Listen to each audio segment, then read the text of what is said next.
Welcome back, everyone, to Victory Road's World Cup, the third week of the qualifiers, sponsored by Elgato, Gigi Tour, and Metafi. I'm Yuki Zaninovich, and I'm joined here by Costa. How's it going?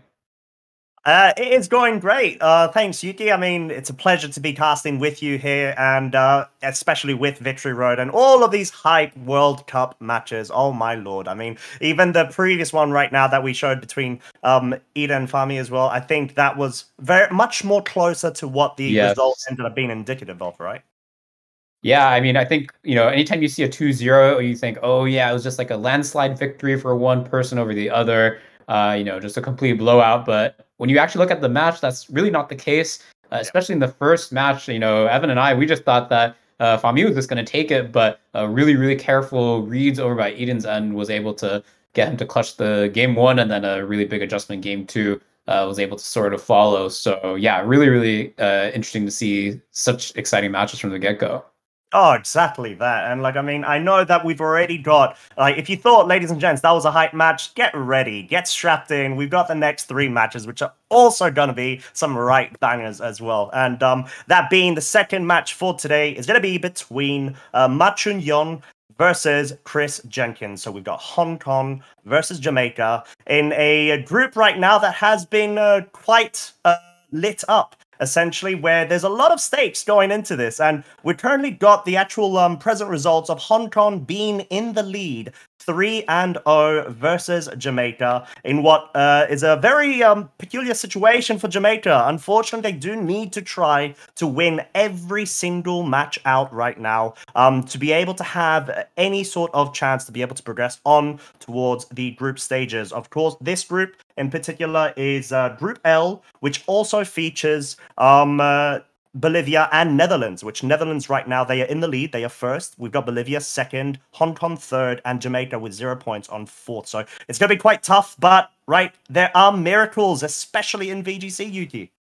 Absolutely. Yeah. So if Jamaica wins every single game here and the Bolivia Netherlands match goes in their favor, they can definitely eke it out. But it'll be a quite hard earned victory here over on Hong Kong's end though. If they tie so if they get at least four wins in this week against Jamaica, they'll have a really high chance of being able to make it into next week. So this match we're about to present to you will be really influential for both teams.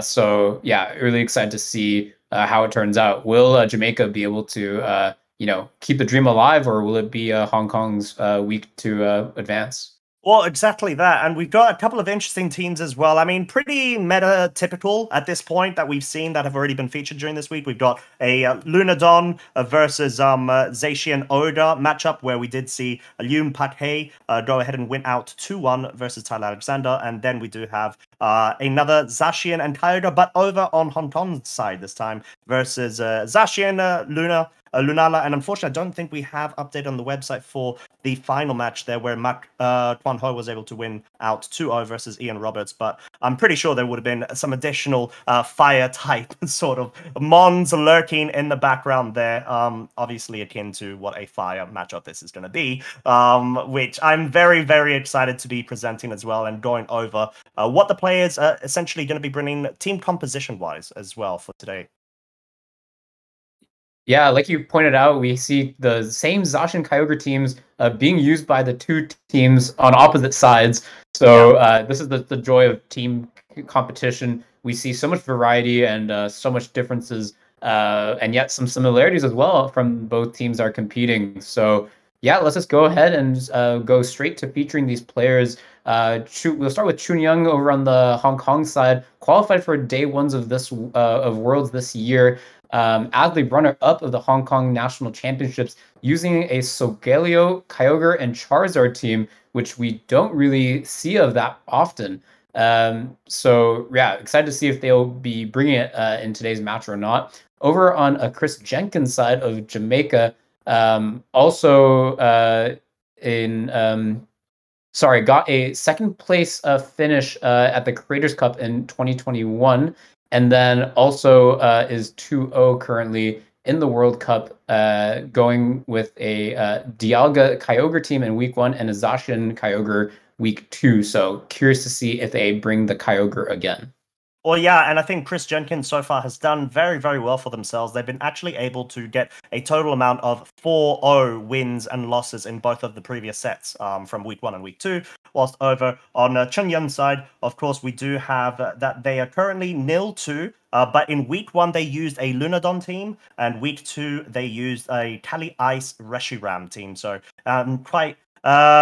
I'd say fascinated to see Solgaleo, but then again, Chunyun is no stranger to that archetype. They did, like you mentioned, Yuki, astonishingly well in the 2022 Hong Kong Nats coming second, essentially, where they did also have a team building friend that joined in top 4 as well. I believe that was Ma Chuan Ho. So you know that essentially Chunyun's worked this team quite a lot, and it's really wanting to try to grab that win for Hong Kong, or at least try to force a potential tie right now, because the score is currently 3-0 between Hong Kong and Jamaica. Whilst over on Chris's side, Chris is bringing a very, very interesting team. I'd say interesting because I'm not quite often surprised by seeing that Amoonguss and being on that sort of archetype. You would have expected maybe a sort of Venusaur Yuki in that scenario. So I'm quite intrigued to see how this sort of plays out with the flowcharts. Right, with the grass poison type that accompanies Groudon, usually known to be the Venusaur, be able to take advantage of the chlorophyll ability with the sun that Groudon can set up to boost its speed. But instead, we see this little mushroom here. And thanks to the Lunala being there, might be able to have the Trick Room option with the Amoonguss. So really excited to see how this turns out. And like we talked about earlier, Chunyun was able to use this team to get the runner-up at the Hong Kong Nationals this year. So this is the year this is the match they decided to finally bring it. So we go head straight into the first turn.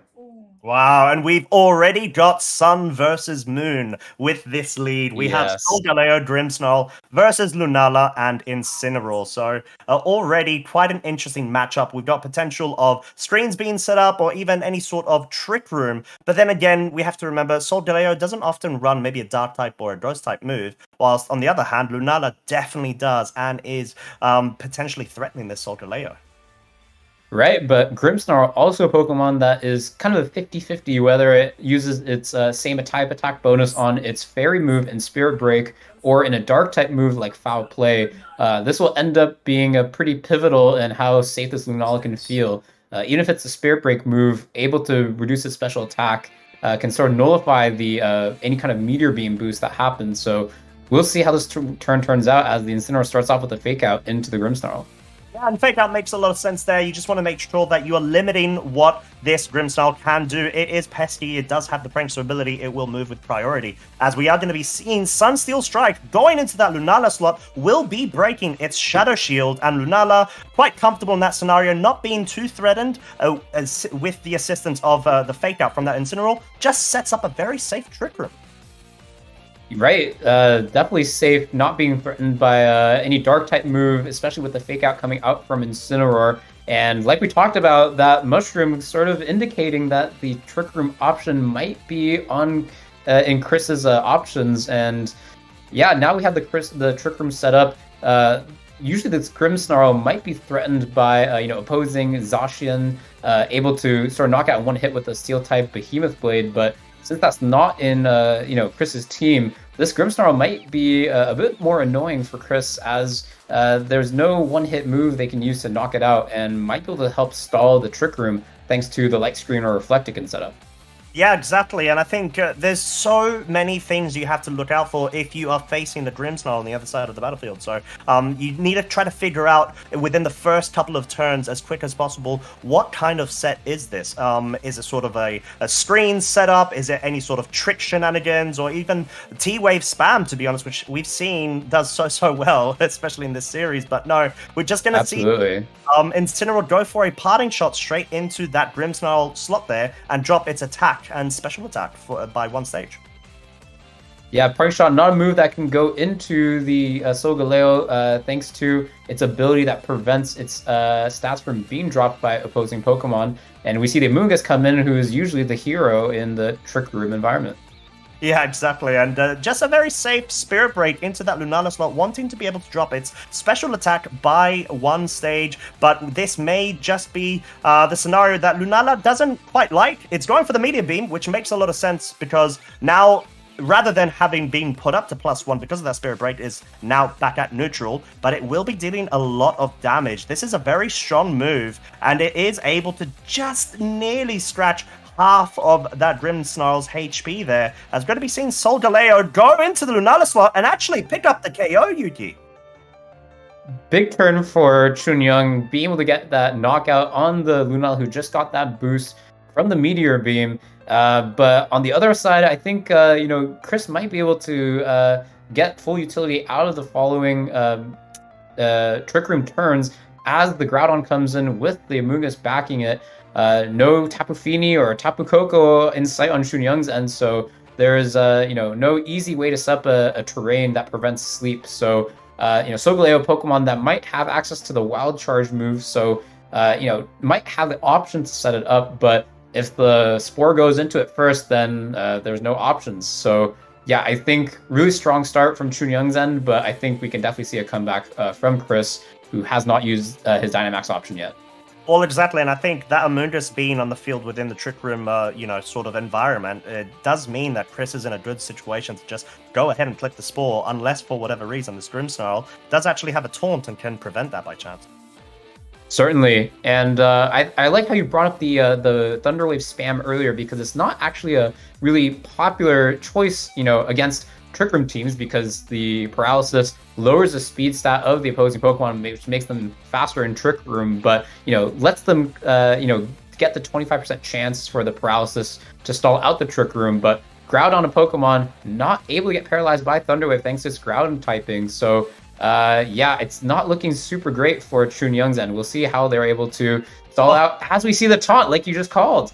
Oh, wow. I must be able to read Cantonese, but maybe I told that, and I'm not even aware of it. But no, we see the very good taunt there, being able to shut down that Amoonguss from getting any sort of mischievous spores off. And in return of that, we're just going to be seeing a trade-off where Groudon goes for the Max Quake, will be able to pick up the KO onto the Grimmsnarl, get itself a special defensive boost as well as that Amoonguss, but Solgaleo's on the offensive. It goes straight into the Amoonguss and does pick up that KO while setting up the Psychic Terrain, and all of a sudden, the Mushroom's gone, Yuki. The Mushroom is gone.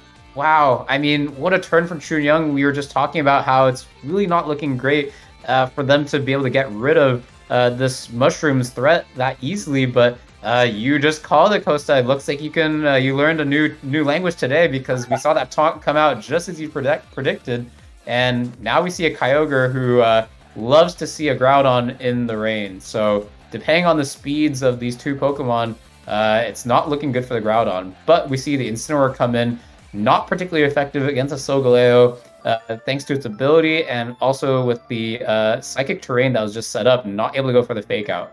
Yeah, and you're in a very interesting spot if you're Chunyoung as well, because right now you're 3 versus 2. You do have the rain up, but that Groudon is going to be threatening with those Max Quakes.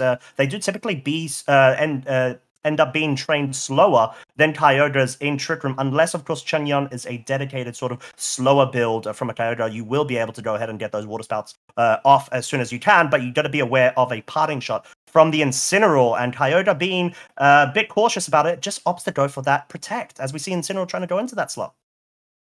Right, I believe that was a Throat Chop going into the Kyogre, able to prevent it thanks to the Protect. Like you said, the parting shot, if it were to go into a Pokemon, would have to be the Kyogre, so perhaps Chunyoung respecting that. And we see the Max Flare going up to get the Sun up, and will definitely make it a lot easier for both the Groudon and the Incineroar to defensively take some more hits from the Kyogre, but also be able to take out the Solgaleo in one hit with the boost to Fire-type attacks. And we just see the leftovers being shown from the Kyogre, so there's a lot of information that Chris just got. Yeah, exactly. And I think this is a bit reminiscent, Yuki, of those Calm Mind builds that Kyogres do run, especially where we saw it quite a few months ago. This may even be a result of Chunyun sort of having an influence on the meta game. Being able to have that Solgaleo Dynamax right next to a Kyogre, which has potential of Calm Minding, means that you can boost up both its physical and its special defenses, and essentially render this Kyogre quite un-KOable, if that makes sense. Especially with that slight recovery with the HP, with the leftovers. Right, so now it's an opportunity for the Kyogre to go for those Calm Minds if it has it. Yeah, thanks to the defense boost from the Max Steel Spike, we'll see if it's able to basically handle the rest of Groudon's Dynamax turns, just as we see it switch out. So never mind all that. We see the Rillaboom come in. Yeah, Rillaboom coming in right now will be changing that terrain from Psychic to Grassy. Does have the potential of going for Fake Out the following turn once this Groudon's Dynamax does expire. As we have to be seen Incineroar just wanting to try to go for the damage mitigation right now. It goes for the parting shot into that Rillaboom. Will be able to drop its attack to -1, as we will be seeing Groudon finally going for its third and final max move, the Max Quake, into that slot, hoping to try to inflict any sort of damage it can and lower that damage output of any potential water spouts coming out from that Kyogre. As the Solgaleo quite safely goes for a Sunsteel Strike now that its max is over. It just wants to make sure that it chips this Groudon's HP within a certain range where perhaps that Kyogre will be able to finish off the game. Definitely, with I think Chunyun really smart maneuver this turn, noticing that Chris will probably over-respect the Kyogre, being the Pokemon that threatens both the Groudon and the Incineroar, wanting to take it out before it's able to retreat and get the rain back up. But Chunyun, knowing that Kyogre is a big part of his win condition for this match, retreats it to the Rillaboom, who's able to take both the parting shot and the Max Quake a lot better than the Kyogre. And now it's a 3v2 situation, and it's just a matter of when the Kyogre will come back in. Oh, have we seen Rillaboom just shy from picking up the KO onto that Groudon with the Grassy Glide and a Sunsteel Strike. Now we're able to appreciate its animation now that Groudon is no longer Dynamax. It will be able to go and pick up that KO. Right, and seeing how that turn, this Incineroar is almost free to take a knockout either on the Rillaboom or the Solgaleo, thanks to the sun being up. I think the Groudon was able to get a relatively free protect off, especially since Rillaboom and Solgaleo not typically known to have that much effective attacks against the Incineroar. So might be indicating that Groudon has the Assault Vest item that doesn't let it protect. So that's some more information that Chunyun can use in the second game to capitalize on his inevitable win in the first game. Yeah, exactly that. And I think that's a very fair point to make as well. And also something worth noting, the Solgaleo, Yuki, I don't believe it's been damaged, has it? Even though it's gotten multiple boosts set up from defense of the Sunsteel Strike, or the Max Steel Spike, sorry. Right, I think that's something that tends to happen with Solgaleo. It's a Pokemon that is known to have the weakness policy items, so that tends to get over-respected, and you don't really want to damage it with the super effective move until you know that it's going to get knocked out by the attack. So I think that might have contributed to not taking any damage this match. I think the one potentially detrimental thing for Chris is that he doesn't have that information, right? We don't know if it has that weakness policy item or if it has, the Assault Vest that some tend to have. We saw the Psychic move and we saw the Max Steel Spike, and we saw, I think we saw a Ground type move at one point as well. But the fourth move, we might see it on our screen, but Chris doesn't have that information. So, him not knowing that weakness policy being there or not would be big in being able to craft a more solid game plan for the second game. So we'll see if he's able to still adjust and push us to the third game. Yeah, exactly. And that kind of shows why, especially with these sort of team tournaments, it's quite important to get the scouting on par, right? If you're able to go ahead and see and try to exploit a weakness or any sort of main familiarity that your opponent has with the team archetype or at least a play style, you try to go ahead and take advantage as much as you can. So that's why it is so important to try to get the scouting it's much scouting done as possible, essentially, because in this scenario, we do have Chunyun, which, to be honest, the past 2 weeks has brought entirely different teams, but you have to be able to be in a position to not lose, especially against a team that they are well known for and they've gotten some really good tournament results from. Definitely, yeah. Team clearly has a lot of practice with, is very comfortable, able to play against a variety of teams. So, yeah, really curious if Chris is able to make that adjustment and is able to see through what item this Solgaleo has, which I think is a pretty important part of his game plan, as we see Regieleki and the Amoonguss coming out again.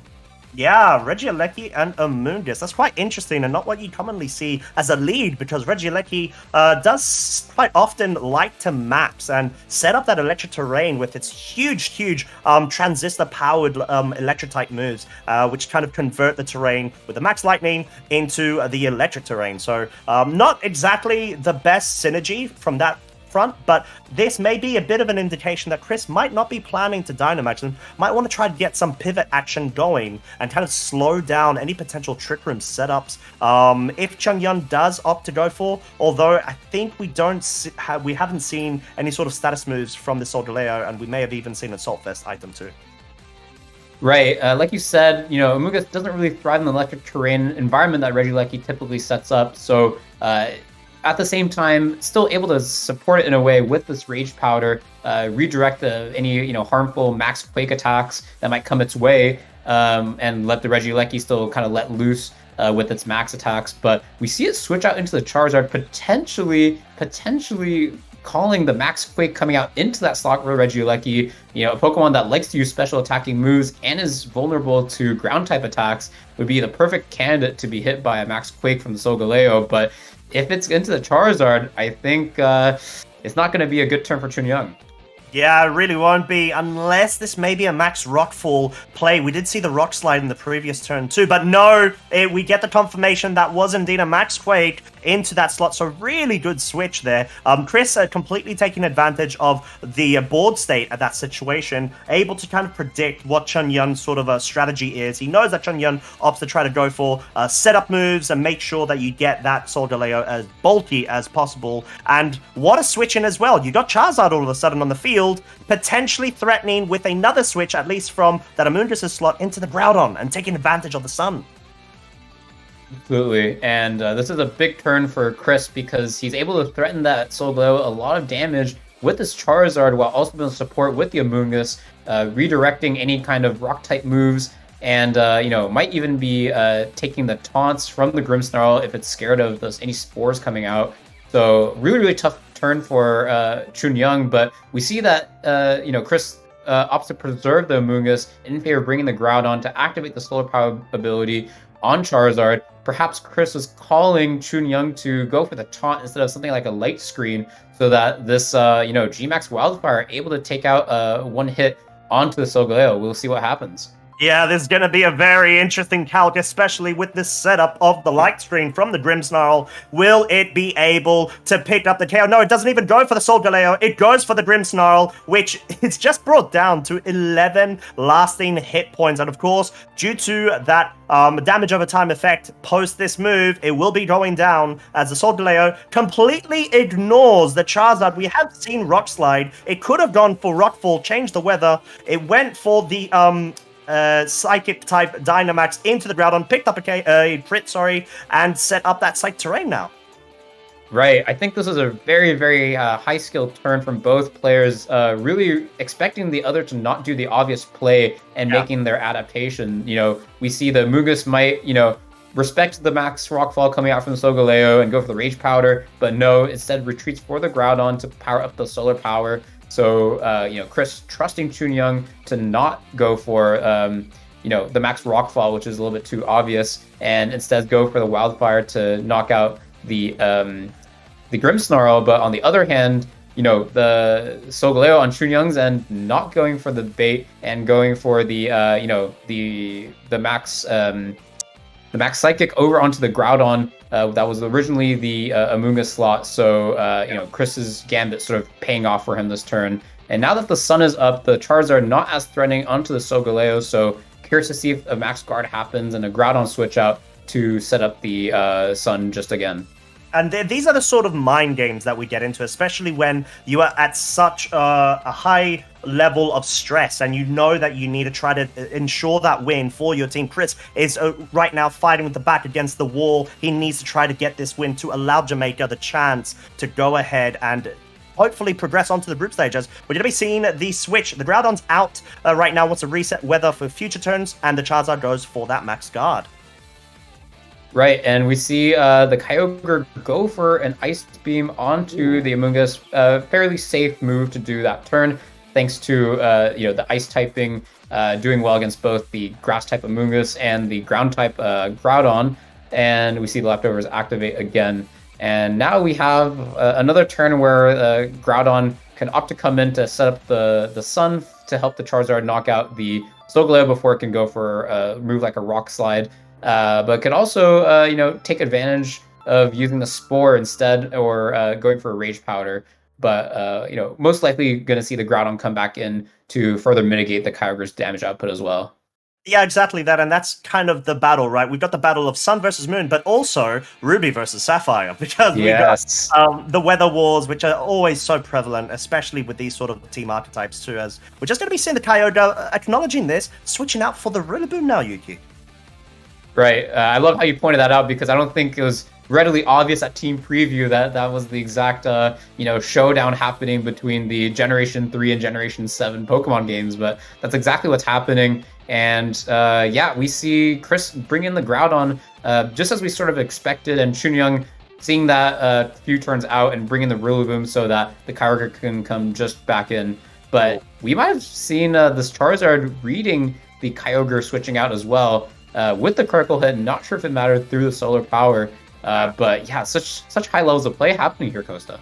Yeah, exactly that. And I think this is the situation where you're trying so hard to be one step ahead of your opponent. Sorry, I just saw the Rock Slide that can double. It picks up the critical hit on the Groudon. It would have been quite nice for Chunyang if it did pick it up on the Charizard, but quite unfortunate, let's say, placing of the critical hits there, if that's a thing. But of course, in this situation, we've got a lot of pressure going on and a lot of dependency on weather. So Chunyang is down to their final two Pokemon versus Chris. They are able to get their weather going right now, but I do believe Chris may have a situation of switching the weather back out, or in other words, Groudon. Right, like you said, Chris has that option to switch out thanks to him having 3 Pokemon left, whereas Chunyang has only 2. When you have these weather showdowns, in Pokemon in general, having the Pokemon advantage is very important, just so that you're closer to victory. But especially when you have these weather wars, being able to switch out the weather and bring it back in while your opponent can't do that is really, really advantageous. So good call on Chris to preserve his Amoonguss to let this endgame happen. And, if Solgaleo has the Assault Vest item, not able to protect, so whether this Amoonguss goes down this turn or not, being able to bring that Groudon back in with the Sun should almost certainly guarantee the knockout on Solgaleo the following turn. Yeah, exactly. And I think it may even depend on what move choice this Charizard has available to itself. Does it have maybe a Heat Wave available to itself? Does it have, which would allow for, let's say, spread damage and kind of a risk reward scenario? I guess in that scenario, maybe just hopefully you could pick up a KO onto that Solgaleo. Within the Sun, it should be alright if it's Life Orb boosted Heat Wave, and you may be able to get a bit of chip damage onto this Kyogre, but I think in this scenario, we do have a Amoonguss still on the field, so it hasn't gone down, which may or may not make this awkward for Chris, as he has kind of burned off that first Protect on the Charizard. Right, and I think one thing that's worth calling out for this match, Costa, is that this Kyogre normally having the Calm Mind option to boost and be able to be kind of a wall next to that Solgaleo, but in these 2 games, we see it mostly just going for Ice Beams, being able to pressure down the Amoonguss, whether it's switching out for the Groudon or staying in, and not much of that boosting happening, and it's proving quite effectively for Chunyang. So even if Amoonguss switches out this turn for the Groudon to get that knockout onto Solgaleo, even with the Regenerator ability, this Kyogre might be able to knock it out with an additional Ice Beam coming out afterwards. So we see it exactly switching out for the Groudon to potentially go for that Fire-type move onto the Solgaleo. And I think it's going to end up just being whether this Amoonguss can help carry its partner Charizard. Yeah, exactly that. And we do actually have the reveal of Heatwave. Whoa! Enough to pick up the KO on Solgaleo, which will allow it to go ahead, pick up the KO with that Rock Slide onto the Charizard, deal a bit of chip damage onto that Groudon, as we are going to be seeing the Kyogre quite free, I would say, to go for an attack there, but I think it may have just missed the move. Correct me if I'm wrong. Yeah, most likely the Origin Pulse, the #1 move known for inaccuracies on Kyogre, not connecting onto the Groudon, but I think the bigger thing that happened this turn was Chunyang's Solgaleo surviving that Heat Wave. I mean, if that had knocked out the Solgaleo, it would have been a lot closer, but now it's what I thought was a 2v2 with the Amoonguss, but I totally missed that the Regieleki is still there, and yeah, I think Chris is still in this. Wow. Yeah, to be honest, that kind of like lopsided me as well, Yuki. I think being able to have Regieleki right here pretty much seals, or should at least seal this game for Chris and force a game 3, because you have such an offensive presence with Regieleki. It doesn't even go for any spread type move. It goes for the Rising Voltage into the Solgaleo, wants to guarantee that KO, but this, and reveals a Life Orb as well at that, but it may risk a potential KO, although it shouldn't, maybe to a critical hit if it has no defensive bulk, but we see it last throughout the turn at least. Right. I think it was really smart for Chris there to go after the Solgaleo instead of the Kyogre. A little bit tempting to go after, when you see Regieleki and a Kyogre facing off against each other, you just want to go for the super effective attack. But noticing that the Solgaleo is more of a threat and that the Kyogre, less so thanks to the sun being up, just make sure that the Solgaleo goes down, no risk of Electro Webs missing, just going for the Rising Voltage, simple and clean. And now we see a very advantageous position for Chris. Likely able to survive one more Origin Pulse potentially, maybe not with the Life Orb chip, but thanks to any kind of sleep preventing terrains, this Amoonguss is also able to go for a Spore. So maybe a safe Thunder Electro type attack and a Spore from Chris's end could seal up this match. Yeah, I'll completely agree with that. I think in this situation, you should be able to seal this off. I think Rising Voltage, Life Orb makes a lot of sense, even though, of course, that Kyogre is specially defensive bulky, naturally speaking as a Pokemon. I think Regieleki may just be too strong, and you're not going to be able to pick up a double KO here, because Amoonguss is going to be able to resist those Water-type moves as well. Right, and thanks with the sun being up, even a critical hit probably won't be able to carry Chunyang in this game too. We see the Rising Voltage doing more than half, and we'll see what the Kyogre retaliates with here.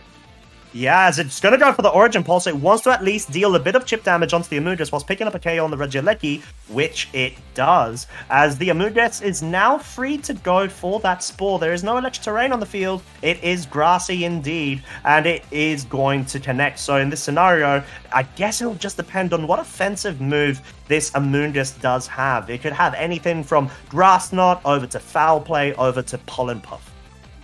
Absolutely, yeah. We might have counted Chunyang out a little too early with this leftovers coming in clutch, compounded with the Grassy Terrain recovery.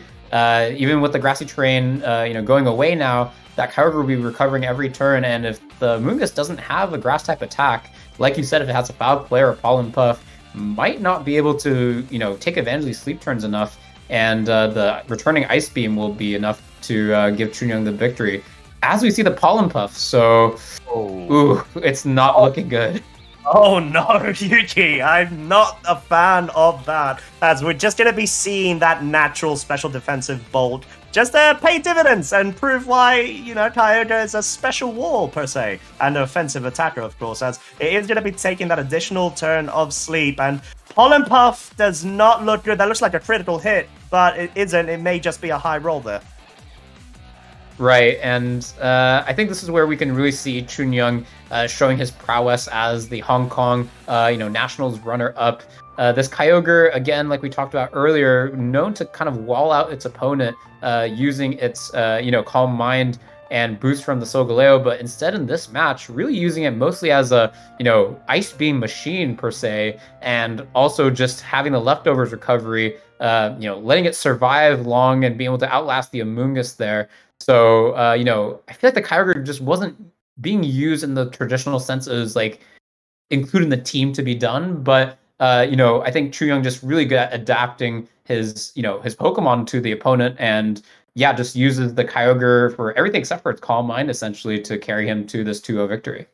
Yeah, exactly that. And I think a very crucial set of turns there that are probably worth calling out is the fact that if that Regieleki did have access to, let's say, a Protector, and maybe if you wanted to try to go for the safe Spore with the Amoonguss into the Kyogre, but that's still quite tough. Like, hindsight 2020, it's like, well, yeah, why didn't you make that move? But then there's a potential situation of, oh, but wait, what if the Amoonguss, let's say, goes for the Protect, anticipating an Ice Beam into that slot?